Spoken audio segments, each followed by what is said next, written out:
You ask Tiger to solve. This deals with linear equations with one unknown. The final result is x equals -5. Let's solve it step by step. Simplify the expression. Expand the parentheses. Simplify the arithmetic. Expand the parentheses. Simplify the arithmetic. Group all constants on the right side of the equation. Subtract 10 from both sides. Simplify the arithmetic.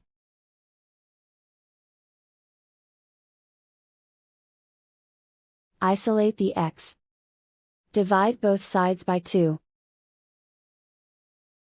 Simplify the fraction.